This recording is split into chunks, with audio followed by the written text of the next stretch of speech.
are Union Bank of the Philippines, the Philippines' best digital bank.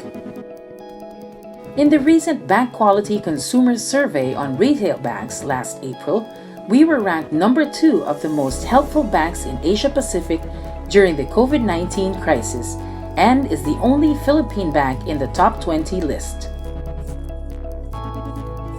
Because of the pandemic, it has become crucial that our products and services quickly adapt to the challenges presented in this new digital normal.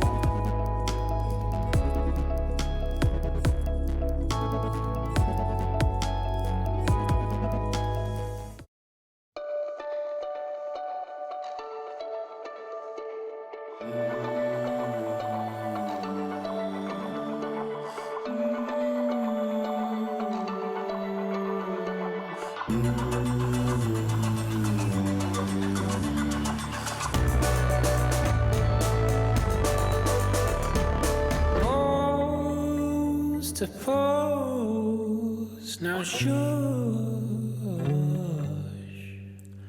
She makes the sound she makes to calm me down.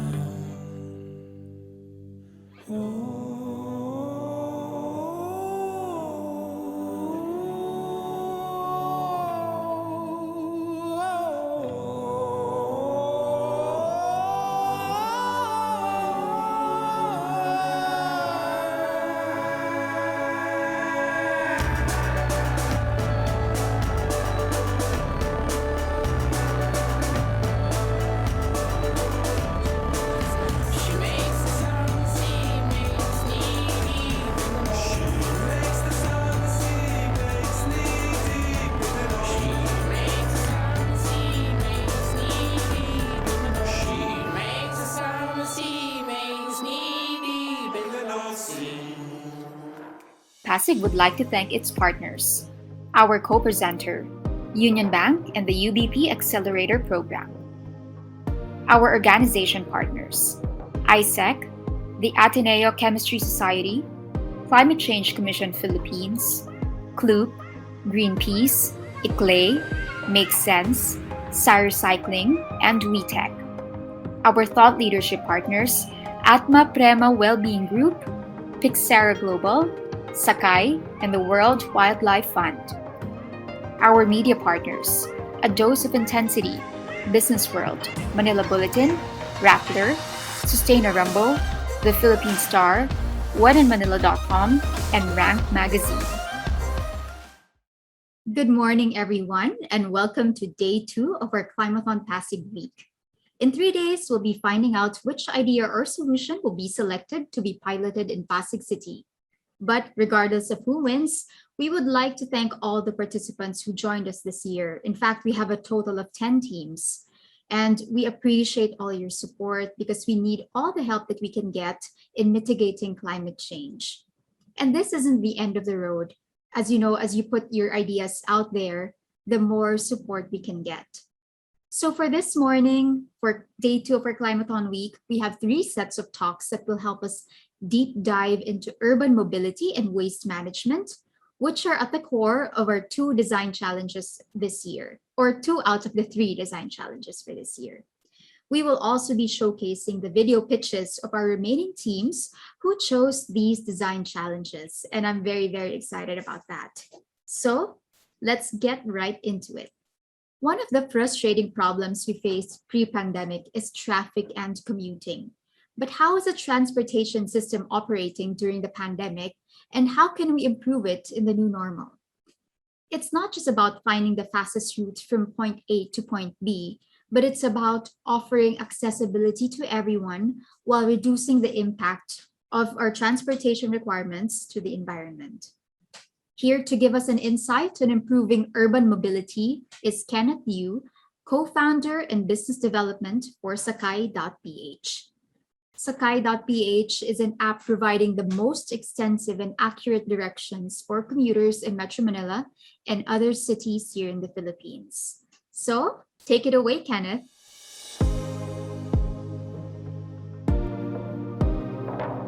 Hi there, my name is Kenneth Yu. I'm a co-founder of SAKAY.PH. We are a navigation app for commuters in the Philippines. I'll now give you my presentation. So, My talk is going to be about data-driven urban mobility in a post-COVID-19 world. So first of all, we're going to have a quick overview. So who is Sakay? We're going to talk about our experiences helping with this pandemic. We're going to talk about how data can help us. We're going to talk about the gaps that we have to address, the problems that we've encountered, and then we're going to talk about what's next for you. So first of all, we're Sakay. Our app provides the most extensive and accurate directions for Metro Manila and cities around the Philippines. Think of us as Google Maps, the navigation side of Google Maps, except it works for commuters. It understands jeepneys, PUVs, UV Express, P2P, all of these things. We've done pretty well. We have comprehensive coverage and we've got pretty good reviews. So please go ahead, download the app or use it on SAKAY.PH. So what we do is, it's not too easy. First of all, we collect route information on where all of these PUVs pass. We get them from official sources, field work, user reports, all these things. We process and analyze that data. A lot of effort goes into that also. And we use this to enable effective decisions through the app. So previously we focused on like commuters and the general public because it's a consumer app. But during the COVID-19 crisis, we had to shift focus a little bit to help operators and government agencies. So this presentation is largely the story or a case study of how that came to be.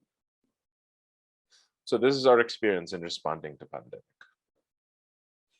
We built tools specifically for operators, agencies, and LGUs to map routes and upload directly onto the app. This is important because a lot of the public transport routes were disrupted during the pandemic, especially during the very beginning when people were kind of trying to figure out what to do. So as you will see here in some of the pictures, we had to set up new routes specifically for frontliners, doctors and nurses. And if you note, these routes pass specifically with stops at hospitals. So we needed to get that kind of system running and inform people about it so that doctors could figure out how to get to their jobs.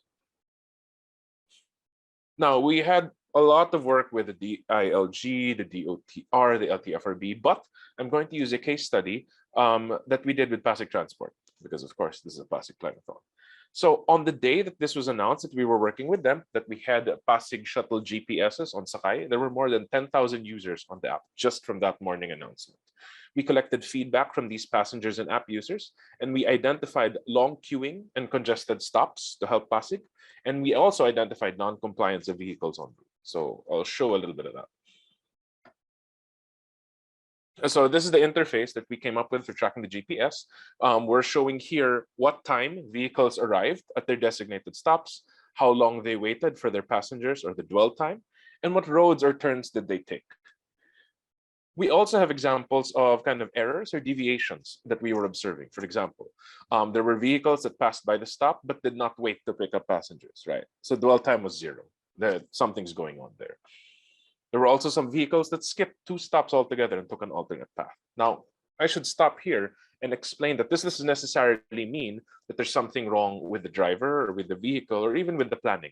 This simply reflects the fact that in situations like the COVID-19 crisis, like the pandemic, what you have as information in your command centers is not always the same as the information on the ground. And it is important to have this type of monitoring so you can take note of areas that might have differences and take a look, because there might be things we can optimize. There might be shortcuts that we can set up, or there might be routes that are blocked.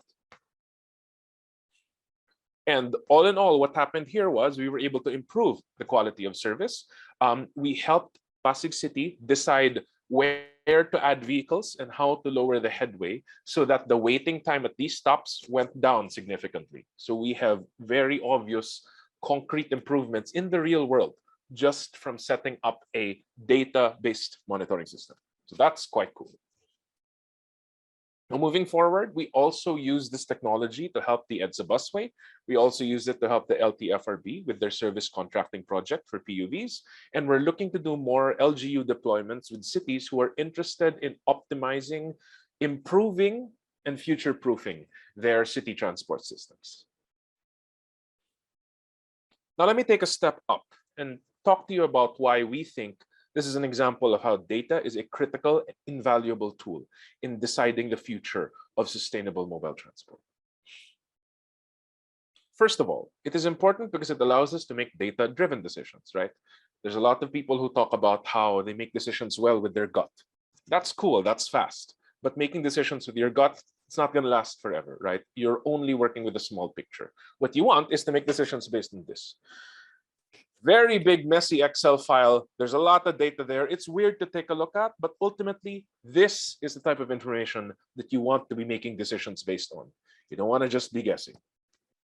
Next, of course, is we want to take that messy Excel data and turn it into something that is actionable, something that's transformable into actual improvements, right? That's why we build dashboards like these and data visualizations like these. This, for example, allows you to show where people are coming from and where they are going to, just using the data from searches in Sakay. It's also showing where their routes are on public transport if they go to those places. So that's kind of helpful. It's not just helpful for operators in government, it's also helpful for corporations that are trying to figure out, where to set up a gas station or where to set up a store. Of course, this also benefits multiple stakeholders. It's not just the government or the corporate or the B2B clients that are helped. You can build features for your consumers, right? Because they were the first people that we wanted to help anyway. So as you can see here on the left side of the screen, you have a GPS feed on a PUV on a jeepney. This has never been done before. This is the first time anybody's ever been able to do this, tracking a jeepney's GPS location. On top of that, you can actually also rank or rate the quality of the driver, right? And under programs like the LTFRB service contracting, it's possible the drivers will get incentivized for driving well. So again, that's pretty cool. Everyone gains on their setups like this.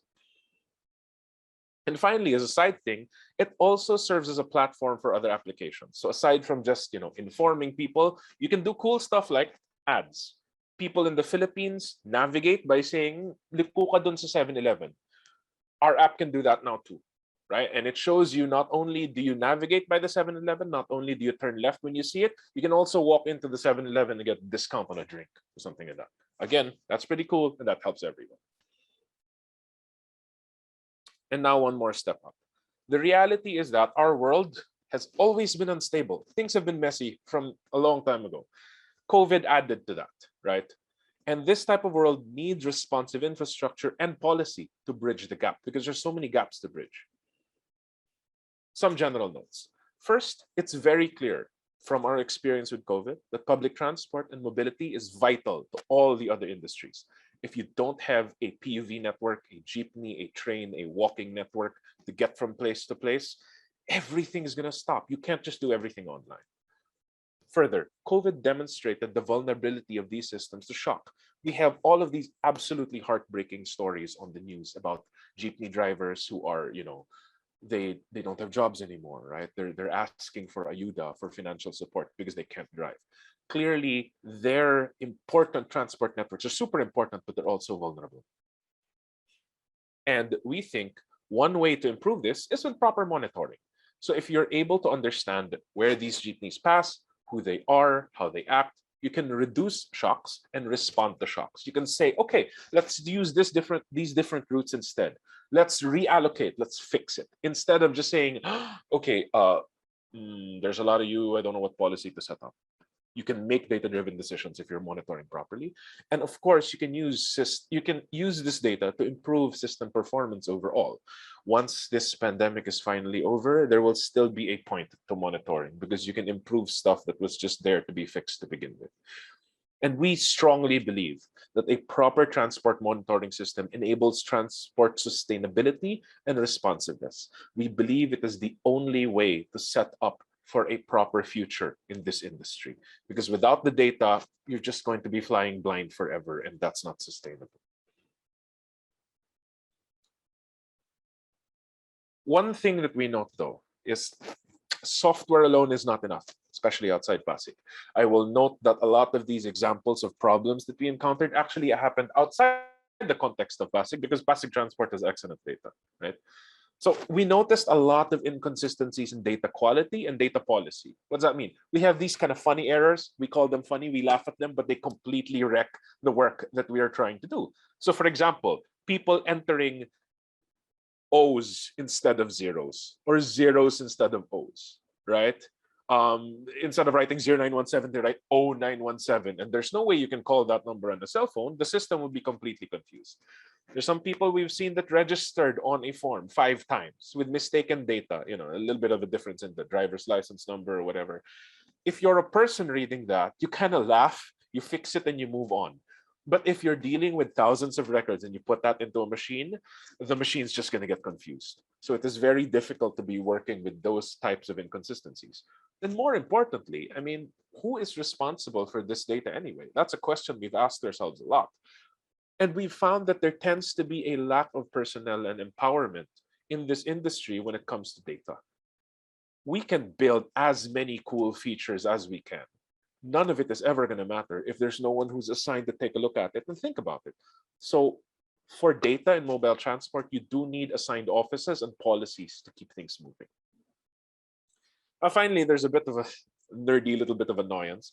There is a need for better GPS policies on PUVs because right now, the requirement for hardware to be installed, that hardware has a very slow update cycle, right? They're only required to update every 30 seconds. So if you use that data to track, you're going to have a lot of jeepneys that look like they're flying, or buses that look like they're flying over roads or lakes or whatever. And these GPS units are dependent on 2G. That's why they can't update correctly. Aside from just the 30 seconds, there are no 2G networks anymore. Your phones don't run on 2G, right? So we're running on LTE, we're running on 3G. By next year, there will not be any more 2G cell towers working. So we don't know what's going to happen with GPS then, but clearly there needs to be a better standard enforced. Now, what's next, right? What do we have to learn, especially for the people who are participating in this Climathon? First of all, we strongly believe it is important to advocate for better standards, right? So always push for, okay, the data you collect needs to be collected properly, consistently, carefully, formatted properly, right? If the thing that you're working on can improve this data collection in any way, then we completely are for that. Because you're not only building a cool app, you're also building the basis for other people to make cool stuff on top and help you improve everything if the data is good. Finally, and I think I come back to this a lot, basically every aspect of my life, is don't fight blind. Again, it is okay to make decisions based on your gut feel, but that's a blind choice, right? You want to get as much visibility on any problem as you can. You want to look at the data. You want to look at the situation on the ground. Take a look at the problem. Don't fight blind. That's about the end of it. So once again, I'm Kenneth Yu, the co-founder of Sakay Mobility Philippines. You can contact me at Kenneth@SAKAY.PH if you're interested in any of the things we do. If you want to collaborate, if you'd like to take a look at some data, get some help with analysis, we're always open. Thank you.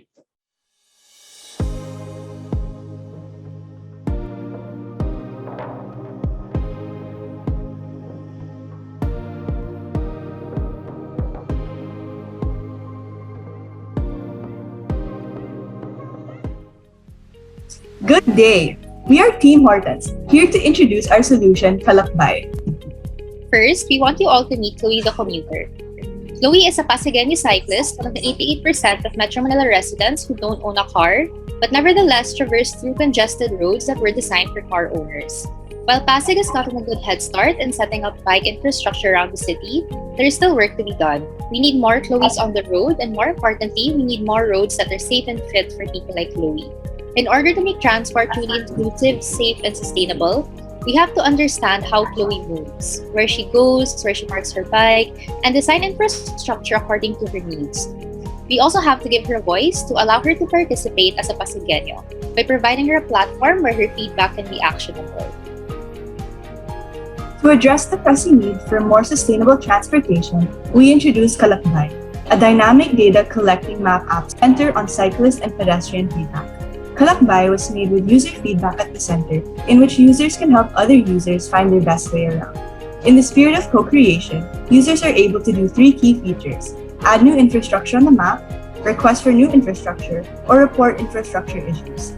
For example, they can indicate if a particular road has a bike lane, report problems like broken bollards, or request bike racks for pedestrian crossings from the local government unit.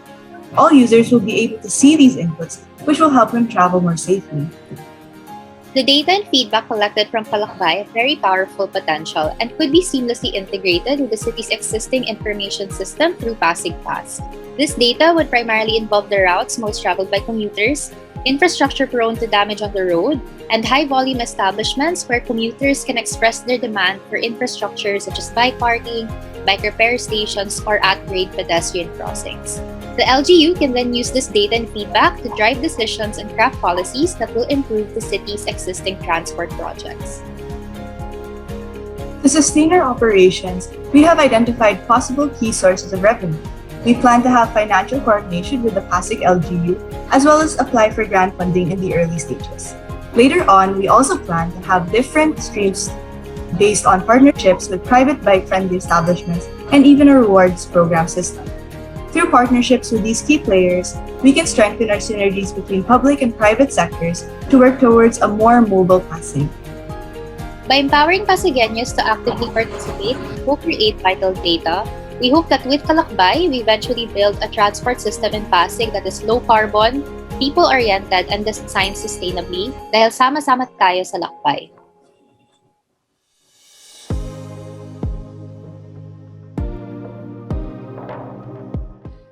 Imagine the streets of Pasig City, one of the busiest cities in the Philippines. You see a lot of people using bicycles. More and more people prefer walking, going from one place to another. Sounds exciting, right? Hello, we are Team Padyak. Pasig angat dapat sa pagyapak. My name is Patrick, together with our leader Zuriel, and also our Padyak member Rom. Pasig City has been already in its game since 2017 by establishing the Pasig City Bike Share System, with over 100 bikes available that can be accessed in different designated areas. The increasing number of people who wants to use bicycle becomes a problem. The solution that we would like to advocate is to strengthen the promotion of Pasig bike sharing system. We want to enhance and add more vending kiosks and bikes in the city. We want to seek the government's help in creating ordinance and policies that will encourage establishments and residential condos specifically to allot bike racks and bike lanes in their respective areas. The design objective includes the following: to promote a Pasig City as a walkable and sustainable transport city, meaning to say fewer cars, which can lead to a safer road environment. Second is to develop a solution that will serve as a model to neighboring LGUs. And third, to come up with an inventory of local bike owners that is available in the city.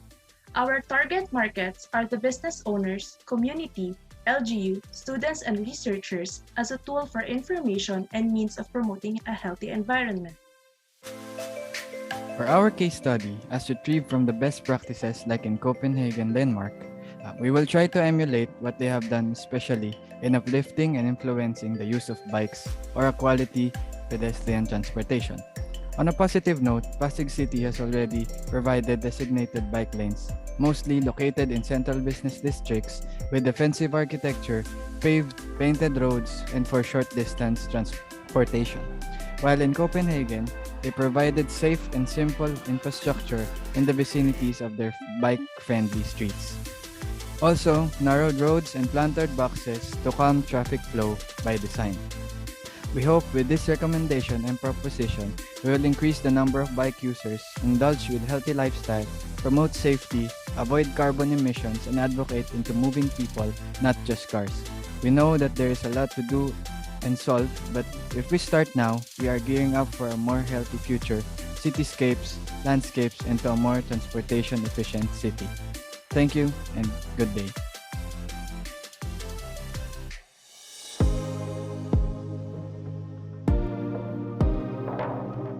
Thank you, Kenneth Yu, for that insightful talk on how we can tackle the problems of our transportation system. Now, on to our next topic. Waste management has always been one of the top priorities of Pasig City. And we have all seen how this pandemic has exposed vulnerabilities in our processes. So how did it affect our waste systems? More importantly, how can we improve waste management by ourselves even when we are at home? Here to give insights on how we can develop a behavior and systemic change solution for the city's solid waste management is Jonna Jacinto and Maye Padilla of the World Wildlife Fund. Jonna and Maye, take it away.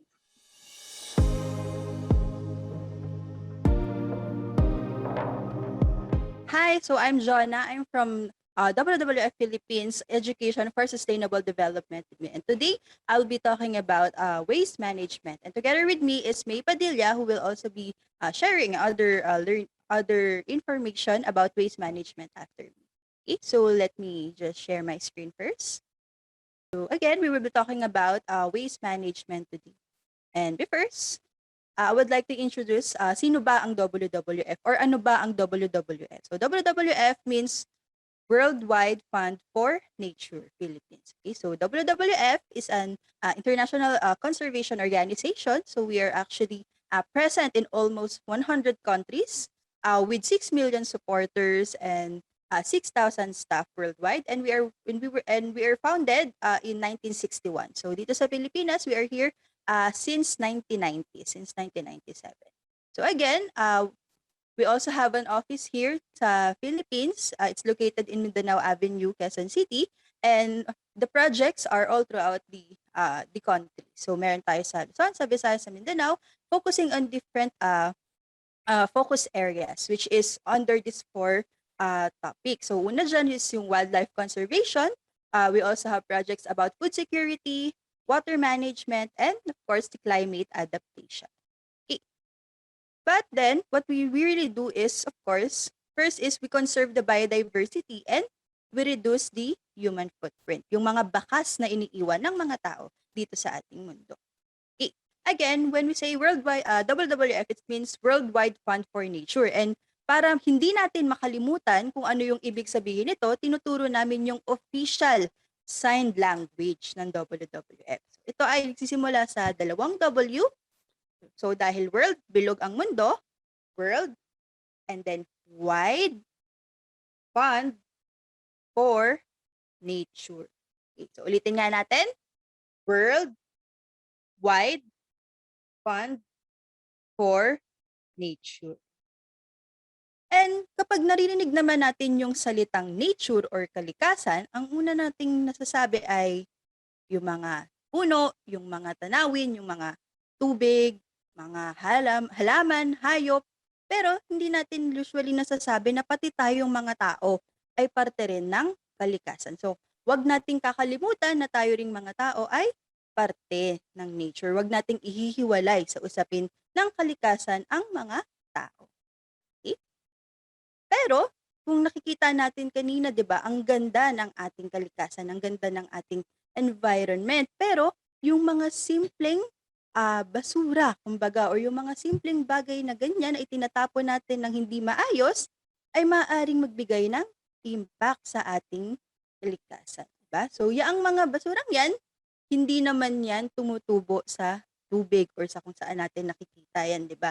Yan ay nagmumula sa tao, na kapag ito ay naipon, ay maaaring makapagbigay ng anumang pinsala, hindi lamang sa atin, kundi sa lahat ng living organisms dito sa ating mundo. Okay? Ngayon, bigyan natin kahulugan ano ba ang waste o ang basura. So, ang waste ay yung mga bagay na ating itinatapon na dahil wala na itong gamit, hindi na natin gagamitin or ito ay nasira na. Diba? So, kaya ito ay atin ang tinatapon at tinatawag na basura. Ngayon, mag-isip tayo, ano ba yung mga natapon na natin the past 24 hours, the past day? Ano kaya yung mga naitatapon na nating mga basurang yun? So maaari, yung mga naitapon natin yun ay parte ng 4 na types of waste na ito. Ang una, yung mga compostable o yung mga biodegradable, yung mga nabubulok na basura. Ngayon din, yung mga bote o yung mga dyaryo, yung mga papel na hindi na natin nagamit or kailangan, kaya itinatapon na rin natin ito. Ang mga residual naman ay yung mga basura na talagang hindi na natin nakikitaan ng maaari pang pagkagamitan or hindi na ito maaaring ma-recycle o ma-compost, kaya ito ay tinatapon na nating diretso. At meron ding tinatawag na mga special waste na maaari din nating hanapan pa na maaari pang paggamitan, diba? So, mga yan ay maaaring mapunta sa itong mga kung dito kumbaga natin i-dispose na yung mga compostable or yung or yung mga biodegradable, maaari natin itong ilagay sa mga compost bin, 'di ba? Para sa ating mga halaman. Yung mga recyclable katulad ng mga bote, pwede natin ibigay sa or ibenta sa junk shops or sa mga MRFs ng ating barangay. Ang mga special waste naman ay maaari din sa MRFs dahil maaari pang mahanapan ng mga parte ito na maaaring ma-recycle o magamit muli.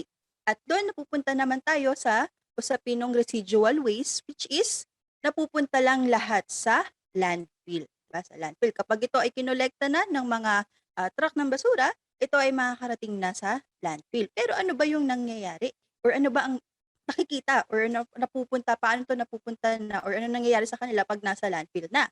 So ito ay isang halimbawa na kahit anong pag-segregate kumbaga natin, at the end of the pagdating yan sa landfill, halo-halo din, 'di ba? Yung nangyayari doon, 'di ba? So kaya mas dumadami or mas kumbaga nagkakaroon na ng bundok ng basura sa mga landfill, kaya nagkakaroon na rin ng pag-iisip na hindi na sapat yung mga landfill na meron tayo dito sa ating bansa at tinitingnan na magkaroon pa ng mas marami or kumbaga ng additional landfills, 'di ba? Kasi nakikita dahil mula diyan nakita na tayong mga Pilipino ay nagpo-produce ng 0.4 to 0.5 kilograms of waste bawat araw. So imagine natin bawat isang tao ay nakakapag-produce ng ganyang karaming basura. At yung mga basurang itinatapon na yon ng bawat tao ay syempre nagkakaroon din yan ng iba't ibang types or klase, 'di ba? At karamihan doon ay yung mga biodegradables o yung mga nabubulok na basura. At ganoon din yung mga special waste ay marami din diyan, lalo na yung residual at yung recyclables. At doon sa karamihan diyan sa ating basura, malaki din yung porsyento nung plastic, 'di ba? Ngayon, nabanggit ko kanina na mataas yung porsyento ng biodegradable waste sa ating mga naitatapon. At isa na sa mga nagko-contribute doon ay yung mga pagkain na ating nasasayang. Dahil sa buong mundo, meron tayong 1/3 na food na nasasayang or food wasted bawat taon. At ibig sabihin yan, halimbawa na dyan sa mga food waste or mga nasasayang na pagkain ay yung food loss. When we say food loss, yan yung mga pagkain na nalolos natin nung supply chain pa lang. Doon pa lang sa pagpo-produce nito. Okay? And when we say naman food waste, yan yung mga basura o yung mga pagkain na ating nasasayang na kapag naluto na ito, nakapag-produce na kumbaga na-prepare na for us. So kapag hindi natin nauubos, yung mga kinukuha natin sa mga buffet or mga ino-order natin sa mga delivering or kahit yung mga niluluto lang natin, that is already considered a food waste. And yung food waste na yan, kapag naipon, kumbaga, ito ay mapupunta lamang sa landfill at yung mga food waste or any biodegradable na basura ay magpo-produce or mag-i-emit ng greenhouse gas na methane sa ating atmosphere. Ano naman yung magiging epekto nito, di ba? Yan, di ba? Yung mga nabubulok na pagkain.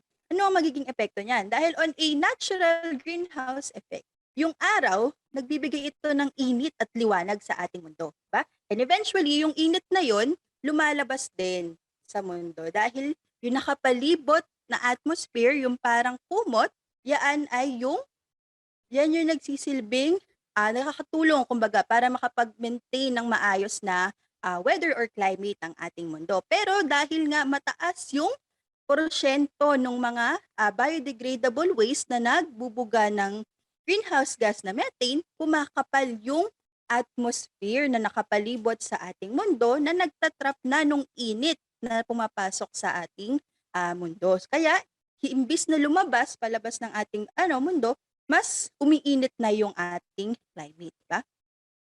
Okay. So, bakit nga ba gusto natin or bakit ba gusto ng tao na gumamit lagi ng plastic? Dahil ito ay may iba't ibang sizes. Diba? Mas convenient siyang gamitin. Dahil madami itong maaaring maipaggamitan, yung mas madali siyang ma-mold, mas madali siyang ma-produce into different kinds of material, mas mura at mas kaya nitong resistant sa tubig at sa init, 'di ba, sa heat insulator. Kaya mas gustong ginagamit ng tao ang plastic.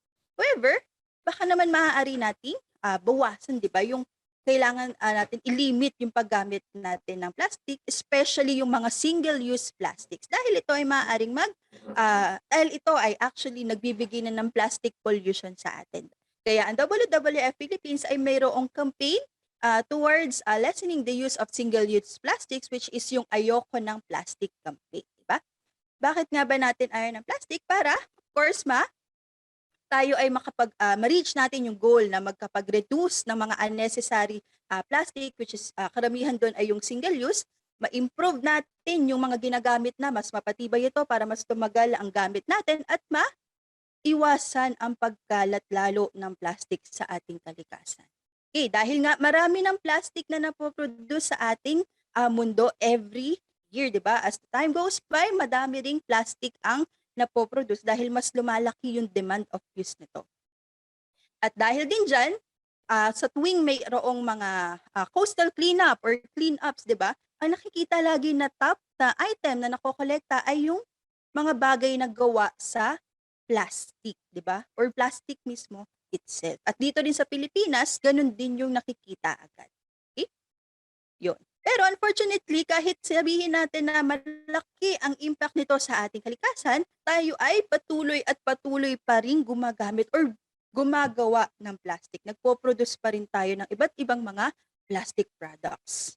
And dahil dyan, ang Pilipinas ay na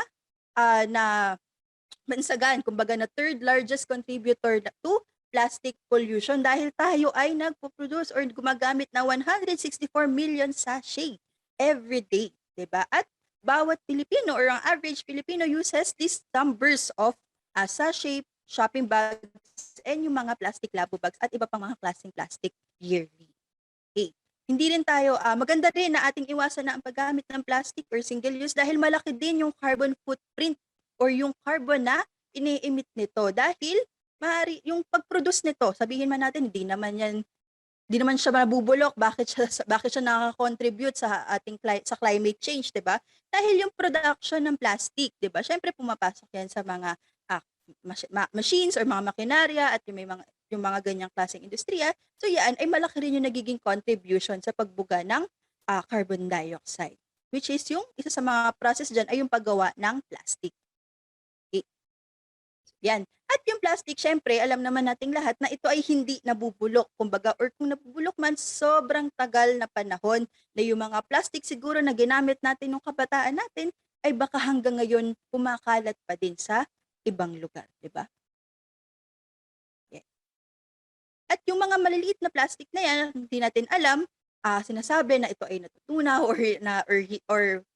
kumbaga, environmental friendly, but then hindi natin alam na yung mga plastic na yun ay nagbe-break down into tiny pieces. Hindi talaga siya natutunaw or something. Lumiliit lang siya na yung mga maliliit na items na yan or mga plastic na yan, mas lumalaki yung impacts sa ating kalikasan, di ba? So yung mga ganyang bagay, ano kaya maaaring maging implikasyon niyan dito sa atin, di ba? So hindi lamang siguro sa atin, kundi pati na rin sa biodiversity mismo or sa mga hayop na tinirahan sa ating kalikasan. So, halimbawa na lang nakikita natin na video, di ba? Na kahit sa sobrang liit ng mga organisms na yan, makikita natin yung mga planktons, di ba? Makain na rin sila or meron na rin plastic, ganyang kaliit na plastic. Microscopic size na siya, pero meron pa rin mga nag-exist na plastic sa kanyang environment.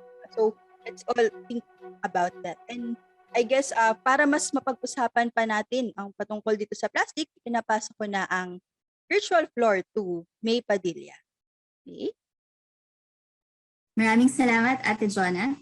So, ipagpatuloy na natin ang ating diskusyon kung bakit ba natin dapat iwasan ang paggamit ng plastic. Okay, so, isa pang dahilan kung bakit natin gustong bawasan ang paggamit ng plastic ay dahil hindi lahat ng klase ng plastic ay maaring ma-recycle. So kung mapapansin ninyo yung ating mga plastic products, madalas ay merong ganitong simbolo na tinatawag nating chasing arrows. Sa chasing arrows na yan, meron tayong makikita ang numero at mga letra. So ito ay nagre-refer dun sa code, usually kung saang recycling center sila pupunta at kung anong klaseng material yung ginamit upang sila ay mabuo. So, for example, meron tayong PET na ang ibig sabihin ay shortcut para sa polyethylene terephthalate. So, iba't ibang materyales, iba-iba rin ang code at iba't iba rin ang number. Iba rin yung ibig sabihin kapag ito ay merong outline or full color or nakapaloob sa isang circle.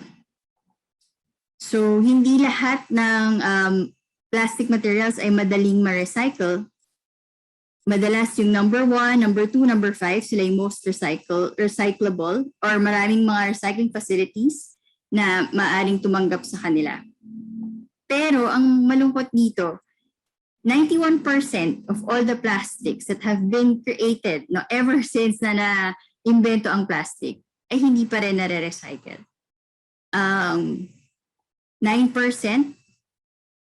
ay 9% pa lang ang na-recycle at o kaya naman ito ay napupunta sa ating mga landfill, napupunta sa ating ecosystem, sa ating dagat or sa ating mga iba't ibang klaseng habitats. Isa pang problema pagdating sa plastic, kapag ito ay nire-recycle, bumababa yung kanyang kalidad hanggang sa eventually hindi na rin siya mapapakinabangan sa recycling process. At eventually, mapupunta rin siya sa ating landfill. Isa pang challenge natin, sa Pilipinas, hindi masyadong maayos ang ating collection. So kung mapapansin nyo dito, ito ay sa may bandang Manila. For reference, ito yung mga garbage trucks natin, garbage collectors. At makikita natin na maraming plastic na doon pa lang sa mismong site ay nakakalat na siya. At sabi nga sa isang pag-aaral, 70% of plastic leakage actually comes from waste that has already been collected. Isa pang dahilan kung bakit natin nais iwasan ang paggamit ng plastic ay dahil nakaka-cause sila ng panganib sa ating mga species at sa kanilang mga habitats. So kung makikita niyo dito sa larawan na to, yung mga plastic nets ay nakasira sa mga corals natin. Ito naman ay larawan ng isang pawikan at may mga species ng pawikan na ang kasama sa diet nila ay jellyfish. Kaso ang problema, kapag ang mga plastic bag ay lumulutang sa dagat, nagmumukha rin silang jellyfish at madalas ito ay napagkakamalang pagkain ng ating mga pawikan. So whether malapit ka sa mga coastal areas or nasa syudad ka, mayroong pa ring responsibilidad tayo na dapat pangasiwaan ng maayos yung ating basura sapagkat maari eventually it will end up in the ocean. So hindi myth yun na isipin na pag malayo tayo ay hindi tayo nakaka-contribute sa plastic pollution na nasa dagat. So ang importanteng tanong, ano ang maaari nating gawin? Maaari tayong magsimula sa paggawa ng waste audit. So kahit sa ating household, maganda na simulan natin to, bilangin natin kung gaano karami yung basura na itatapon natin. Sa isang araw, sa isang linggo, pwede nyo rin kuhain yung bigat. At bago nyo itapon, hanapan nyo ng paraan kung paano ba ito magagamit muli. So sabi nga ni Peter Drucker, you can't manage what you don't measure. So pwede rin hindi bilangin, pwedeng via container. So ito sa bahay namin ganito, kapag napapansin namin na mas mabilis namin mapuno yung aming mga bottles, eco bricks, ibig sabihin dumadami yung paggamit namin ng plastic. And this is important because nagkakaroon tayo ng mas magandang assessment ng ating habits, ng consumption habits natin at saka yung throwing habits namin. So ito yung example ng ginawa ko sa bahay namin para mas malinaw sa lahat. So pag sinabing meron kaming special na lalagyanan for residuals at para hindi na malito, ito ay yung mga wala na talagang pakinabang. So pwede rin kayo magkaroon ng separate bins for each type of waste. Yan. So pwede rin natin gawin ay ang 3 R's. So elementary pa lang tayo, alam na natin to. Pero siguro nasa isip na natin, ngayon naman kailangan ng isa puso. Dahil kahit alam na natin siya, madalas nakakalimutan pa rin natin siyang i-practice. So reduce, reuse, recycle, ito ay nag-i-indicate hindi lang nung 3 R's na pwedeng gawin, pero pati yung order or yung hierarchy. So reduce muna bago mag-reuse.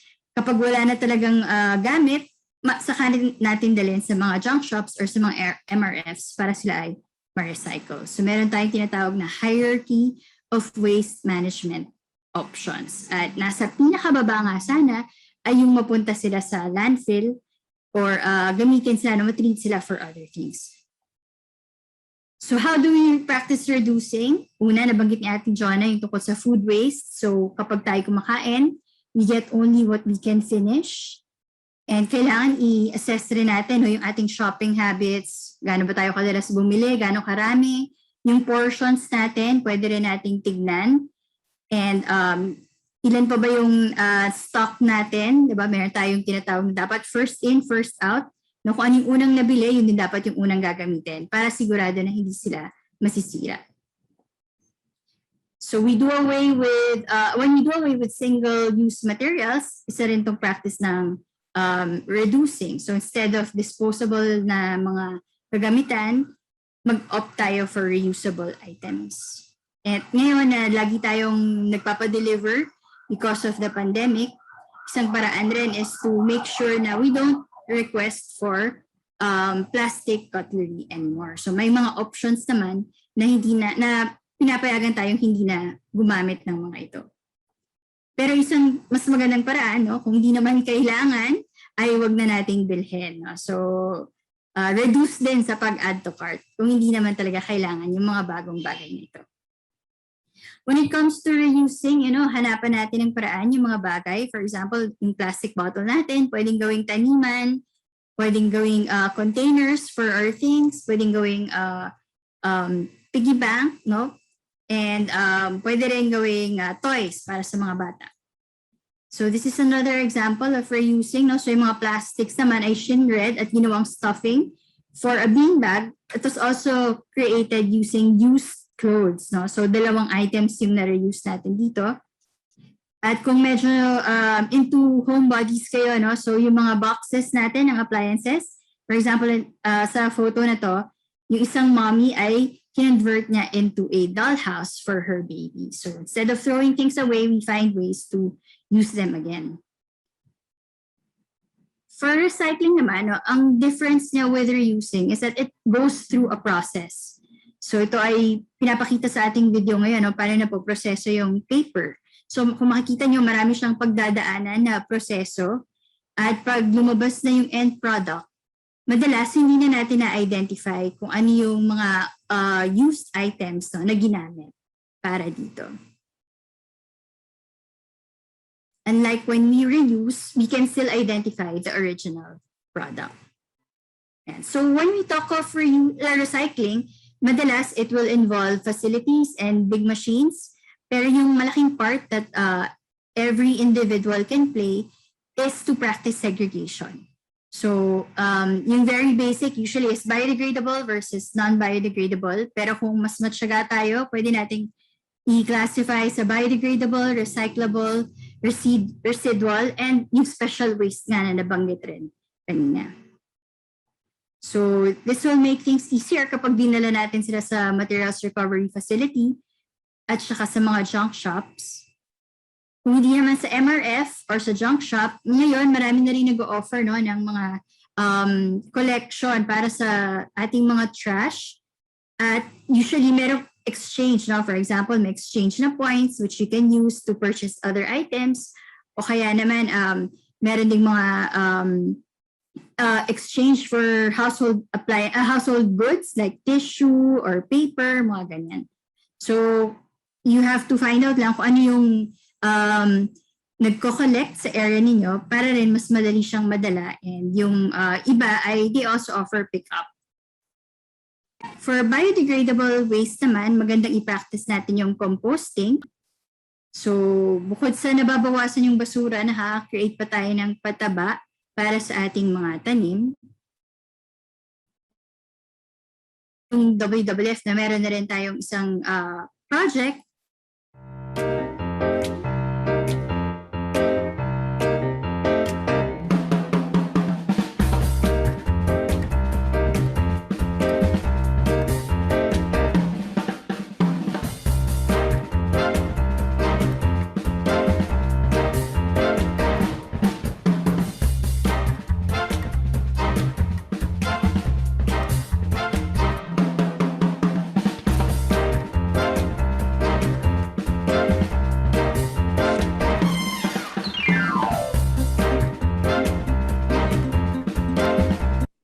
Kagandahan ng soil mate, no?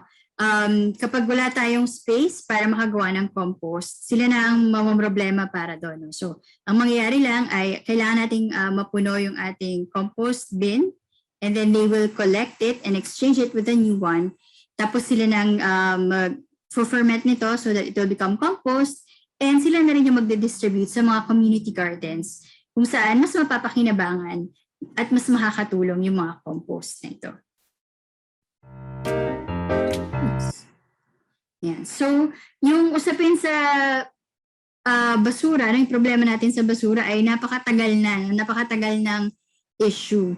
Pero hindi natin mahanapan ng paraan. So, bukod sa changing habits, changing practices, maganda rin na magkaroon tayo ng change in values. So, bakit ba natin gusto na magkaroon ng malinis na kapaligiran? Bakit ba importante para sa atin yung kalinisan?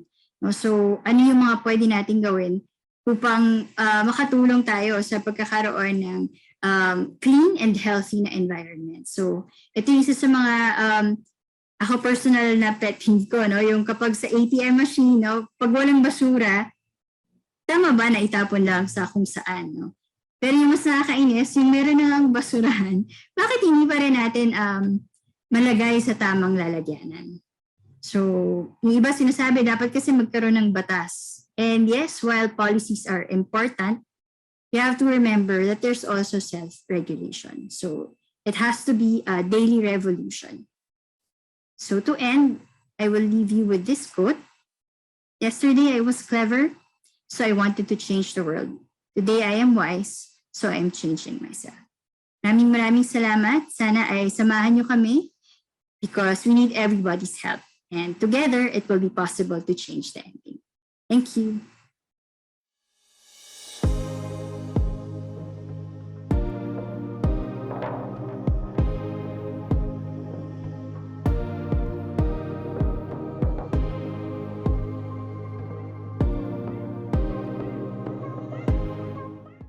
Hi, good morning. My name is Viola from Team Climate.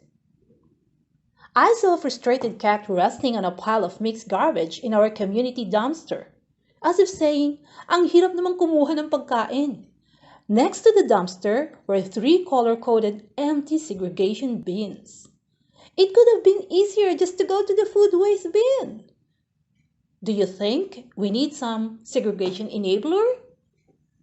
Introducing Segregate. Segregate is a garbage segregation and collection enabling free app aiming to create a digital online system for solid waste management, educate and boost environmental awareness, and collect and gather data for later analysis. Segregate helps the user, LGU, and private institution in waste collection and disposal by facilitating the entire process of the solid waste management.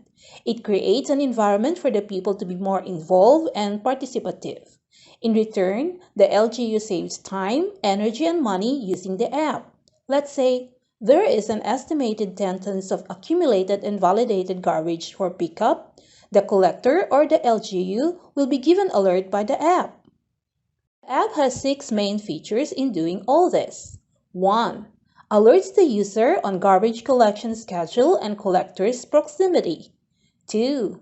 Gives user glimpse of where the waste goes and choice on how to dispose. 3. Boasts awareness through alerts and notifs on environmental facts. 4.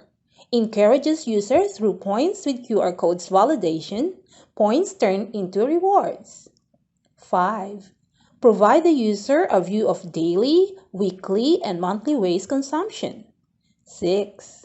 Gathers and collects data for analysis to improve and analyze the system. Segregate is a free app that will partner with LGU, local recycling shops, CSR companies, and NGOs for funding and sustainability. If implemented, we go live on month 4. By month 5, 5% increase on recycling, 2.1% on segregation, 5% increase on data accuracy, 49 recycling shops owners earn more, and 6,000 household gets livelihood. Remember the frustrated cat resting on a pile of mixed garbage on our community garbage dumpster? He visited the green garbage bin frequently. In the end, the frustrated cat turns into a fat cat. That's why, segregate now, before it's too late.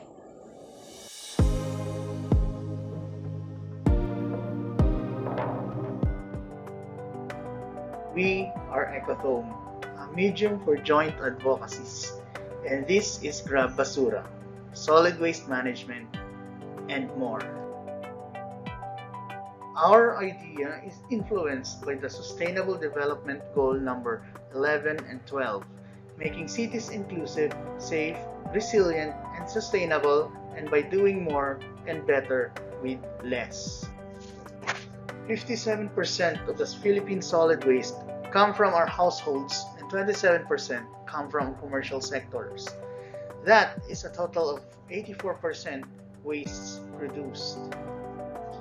52% of our waste produced are biodegradable and 28% is recyclable.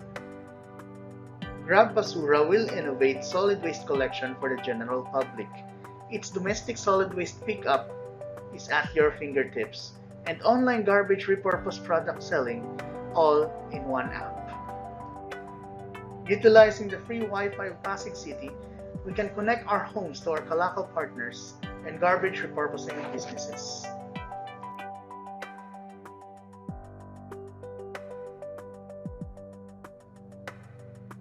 Grab Basura will also be employing local Kalakaw partners and providing them with their very own pedicab, with built-in containers for segregation and for ease, efficiency, and mobility of pickup of solid waste. Grab Basura will also give opportunities for our garbage repurposing related businesses to advertise and sell their products through the app. To make it even better, Grab Basura will give points for using the app, which can be exchanged for prizes, incentives, and discounted products. It is the aim of Ecotome to normalize a centralized collection, management, and reprocessing of biodegradables and recyclables for the whole Philippines. Once again, we are Team Ecotome. Thank you and God bless.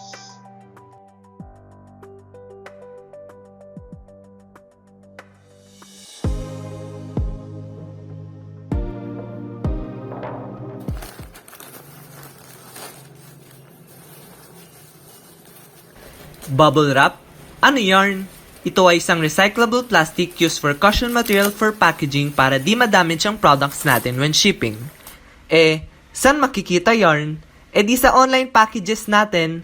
With the trend of online shopping, we saw a problem that these are overlooked as plastic pollution contributors.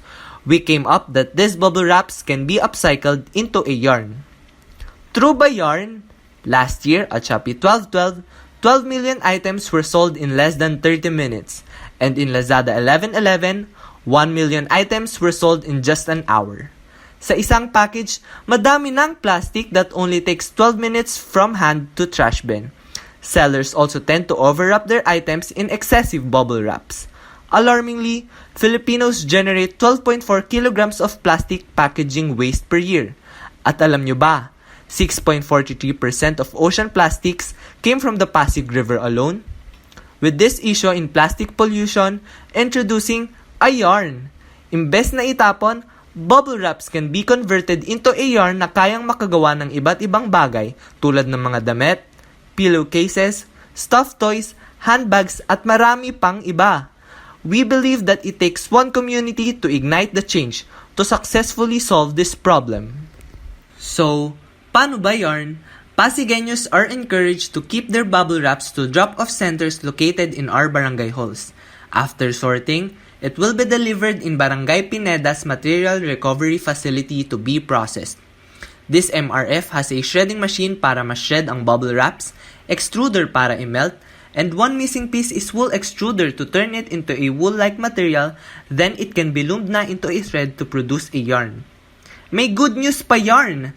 This wool extruder is estimated to cost only around 50 to 75,000 pesos per unit. Interesting, right? Di lang yarn! This promotes Pasigueños to initiate waste management in their households. This thread can go miles of giving opportunities na pwedeng mag-start ng local livelihood programs. Also, a yarn can be introduced commercially. Pwede itong ibenta sa ating local tailors at neighboring cities. In a bigger scale, it lessens plastic packaging that contributes in our solid waste problem. To fill some missing pieces, kayang-kaya yarn! This can be sustained with a partnership to Pasig LGU and other private sectors. A yarn! That's a wrap! From TIPQC, Environmental and Sanitary Engineering, we are Ensemble, ensembling people to be the change, and we would like to hear from you.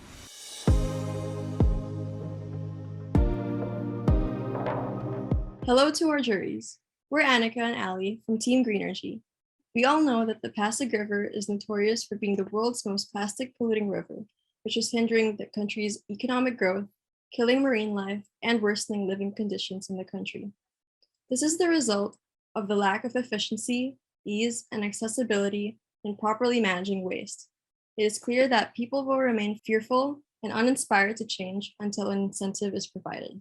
Trash to Cash is a solution that gives people an incentive to throw their trash properly, helping to divert our waste from landfills, rivers, and oceans.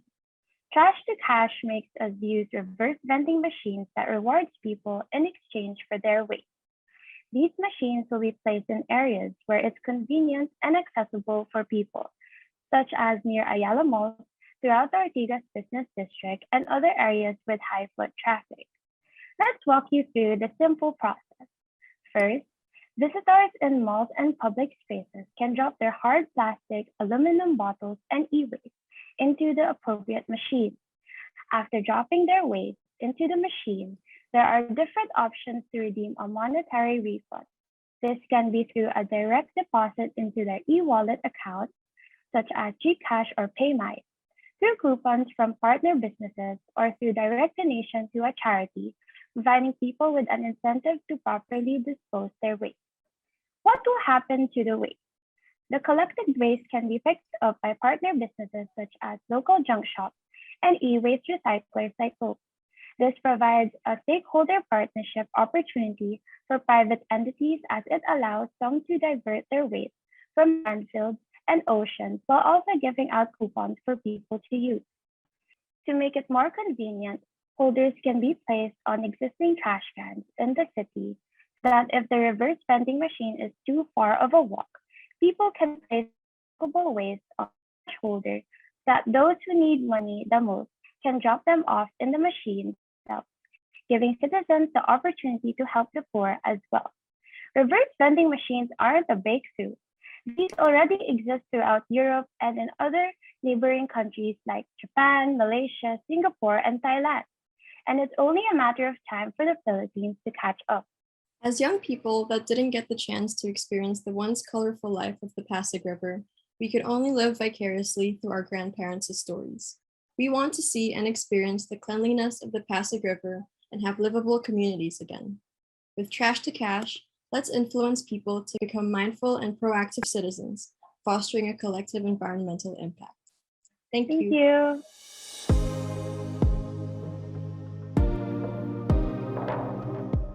2.7 million tons.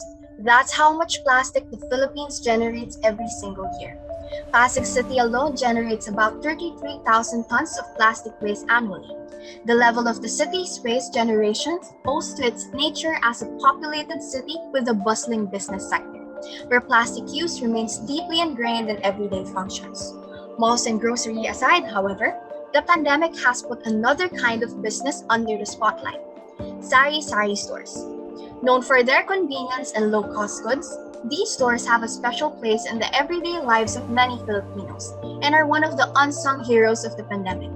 We visit them for everything, from quick snacks to toiletries, all in tiny plastic sachets. There are hundreds of sari-sari stores in Pasig City, and it is precisely that unique culture that collectively makes them a significant supplier of plastic waste for the average Filipino. Thus, our team believes that with the right plastic systems in place, these little stores may play a consequential role in turning the Filipino plastic problem around. Allow us to introduce Sari Sari Fill, a project that seeks to champion a zero-waste revolution from humble beginnings. Sari-Sari Fill seeks to tap sari-sari stores to become mini refilling stations for common household products, starting with shampoos and conditioners. We seek to connect fast-moving consumer goods or FMCGs who are already involved in the refilling business with these small enterprises to eliminate the use of sachets and make the Philippines tinil culture more sustainable in the long run. To do this, the project will collaborate with sari-sari stores to provide customers with reusable plastic bottles. Once they run out of the product, they can simply go to a nearby store that offers refilling services and refill it with their desired product according to their budget and needs. Prices will be determined per gram or ml to make it more cost-friendly. With this, low-income households don't need to worry about buying in bulk to go plastic-free. They can just go to their sari-sari stores and present their clean bottles for refilling. It's the neat culture minus the plastic.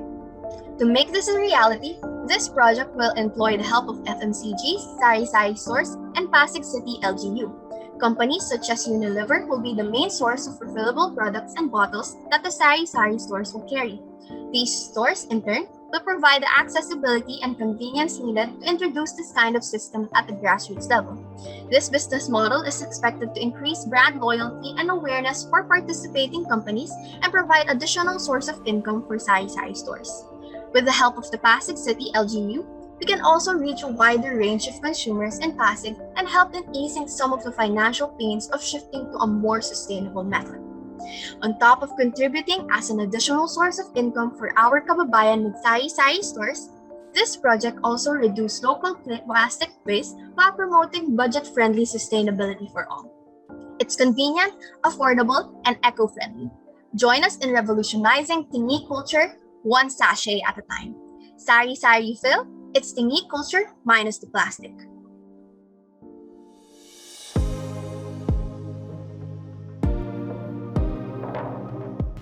Hello and welcome to the road towards sustainability. With this idea, a simple card can lead to great possibilities. Every week, my mother and I purchase our groceries to sustain our household. We've been a loyal customer to a particular grocery store for years now, thus earning us a loyalty reward card. Since then, we have now accumulated almost 1,000 points that are good enough for one grocery purchase. With that in mind, what if rewards are also given to citizens who do their best in reducing carbon footprint even in the simplest way? Meanwhile, around 63,000 tons of plastic waste are polluted in the Pasig River per year. Continuous pollution can cause serious damages to our society. Therefore, solid waste management should be given more attention. But how can Pasigeños take the initiative to do such cause? Pasig is actively raising awareness in different social media platforms about environmental projects and campaigns. Henceforth, people should be more engaged. While this card endangers life, this card will save lives. With the same concept of grocery loyalty reward cards, through eCoin we compensate every Pasigueño who takes a bold step towards climate conservation. Starting at this very simple step of using your eCoin, you will not only help Pasig, but you will also enjoy the rewards this will give you. The coin card is made of recycled plastic waste. For every product you purchase with our QR code from eco-friendly shops like EcoShop.PH, The Good Trade, and Just Green PH, you accumulate points where for every 50 peso purchase, you will gain 1 point. These points would also be given when Pasigueños join cleanup drives and tree planting activities organized by our partner organizations. The user will also give points when they drop the recyclable waste in our partner junk shops and other places in several LGUs, and thus, points will automatically be received once they scan the QR code we have provided. Through EcoWin, interactions between the local government units, private sectors, and the Pasigueños will be completely visible. Moreover, the EcoWin is also connected to our EcoWin app where users will be able to track the number of points they have accumulated. Once users have accumulated several points, they can be exchanged for monetary value for any eco-friendly product reward. Once eCoin becomes widespread, households with less water and electric consumption can also gain points in return. Cooperation of the public, the government, and even various industries is the real reason why EcoWin will keep going towards the common goal. Through EcoWin, we can make all these possibilities come true. Always remember that saving Earth starts with you.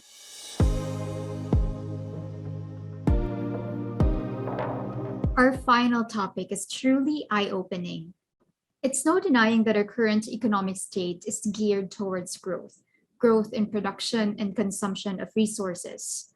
While this affords us comforts and efficiencies, is it sustainable? Our next speaker has done extensive research on indigenous communities, which shows how they can offer a model of a true ecological society that we can all learn from. We're very, very fortunate to have with us a professor for the Biosphere Reserves Institute at the Eberswalde University for Sustainable Development in Germany.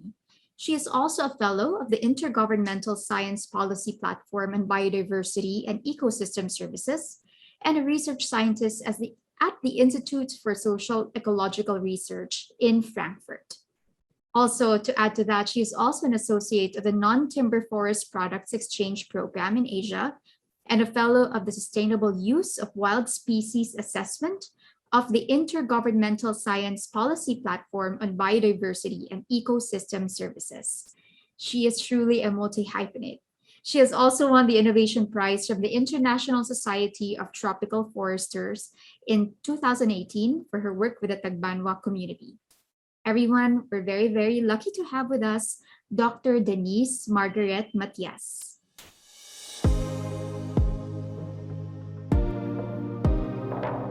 Good afternoon, good evening, everyone, participants of the Climathon Pasig. I'm so happy to be able to join you today to speak a little bit about what I've learned from working with indigenous communities in the Philippines and how you can actually use this in your pitches for Climathon. So, my name is Denise Margaret Matias. I'm Filipino and I'm also originally from Pasig, but currently based in Germany, working as a professor at the Eberswalde University for Sustainable Development. Prior to coming to Eberswalde, I was also working in Germany where I did my PhD. And during that time, I did a research with indigenous communities back home, dyan sa Pilipinas, kasama ang mga katutubo sa Palawan.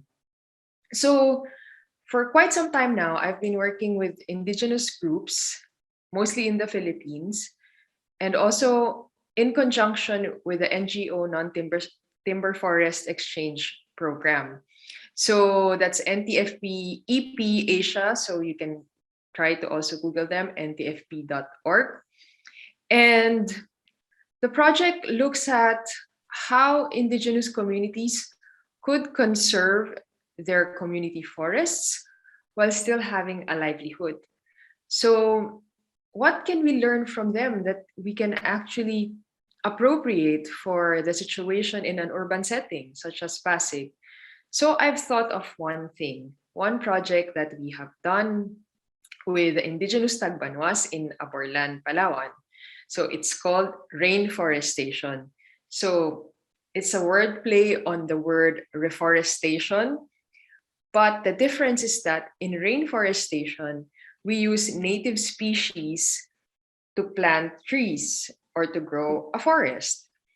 And in relation to Climathon, of course, one way of reducing greenhouse gas emissions is for the trees to sequester carbon.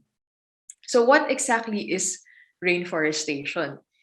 So I've learned from the indigenous communities that they actually have a very good knowledge about the native species within their community. And so they also had knowledge about monitoring, about what climate change impacts there are on their whole community forest. For example, we've seen that there are a lot of rains in the summer, but this is not just your typical rain, but it's rain that's very, very strong to the point that the flowers where honeybees get nectar from, nalalaglag sila. So wala nang makuhanan ng nectar ang ating mga honeybees. So for the indigenous communities, they know how these impacts work, and then they also try to think about strategies like, okay, what can we do? So in the rainforestation project that we did, our focus was first, of course, to reforest the area.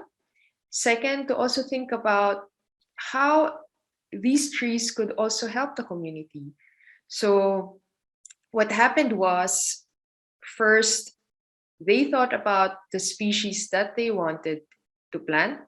And secondly, because rainforestation would like to have native species, they had to go to the forest and look for the so-called wildlings. So they didn't really need to buy the seedlings, but they were collecting so-called wildlings from mother trees within their forest area. And third, they made a nursery out of that. And after making the nursery, they went on to plant these trees as a community. But planting these trees as a community also has an accountability component. So the number of seedlings or number of wildlings that they planted per person were equally distributed. And it was also sort of like a plant for work program wherein they were paying themselves for planting a specific number of seedlings. For example, they could pay 10 pesos per seedling.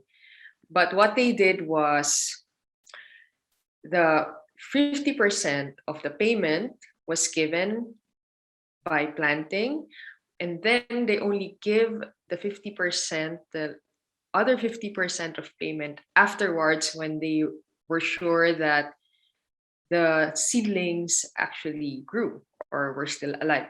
So that was a modality that they agreed upon themselves. And I don't know, probably you can think about that. You can propose something similar to Pasig, that it can be a plant for work program to increase greening, not just the Pasig rainforest, but also within the urban area of Pasig. And so the community had an agreement that they will do it this way. And so far, we did this a couple of years ago, I think around 2016, 2017. And they also gave an update that the wildlings were now growing very well. As for the livelihood component, they also made sure to choose species that are fruit-bearing trees. So the fruit-bearing trees that they chose would be sources of livelihood. So they could also sell the products, like the fruits, or they could also eat it by themselves.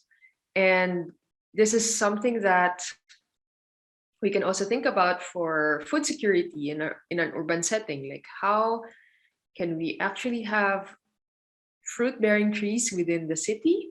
And I could say, at least for my family, living in Pasig, we also have some trees within Pasig, within our area in Barangay Santa Lucia. And sometimes my father would go and get the fruits. And so this is one idea, that we are not only offsetting greenhouse gas emissions, but we're also trying to contribute to food security in Pasig. So if you would like to know more about this story, we have actually featured it online with Yale University. And so I could also send you the link. I will send it along with this video, and you can get to know more about it. But of course, please don't forget one of the most important things that are associated with making projects, that so-called free, prior, informed consent. And we had to do this with indigenous communities to make sure that the project is coming from a transdisciplinary approach, meaning that we are not just imposing the project on them, but they also have ownership of the project, and that they agree that, yes, we will do this, we will do a plant for work program, and that we are on board, we understand everything. So of course, ayaw nating mamilit ng mga tao na gumawa ng bagay na hindi nila gusto. So that's against research ethics, and I guess against ethics in general. And so we want to respect people's rights, and I would encourage you that in your project, please incorporate free, prior, and informed consent, especially if you will be working with local communities in Pasig. So, and definitely as Climathon Pasig is coordinated also with the local government, it's also nice if they are on board also with planning along with the communities that you would like to work with. So this is one of my so-called also research pitches to you guys, that hopefully you could learn also something from indigenous communities. And for me, I've learned a lot from them and know that they are actually the real experts on the ground. And I'm sure if you also work with communities in Pasig, they would also be experts of their environment, and they would know where best to put these initiatives that you are proposing.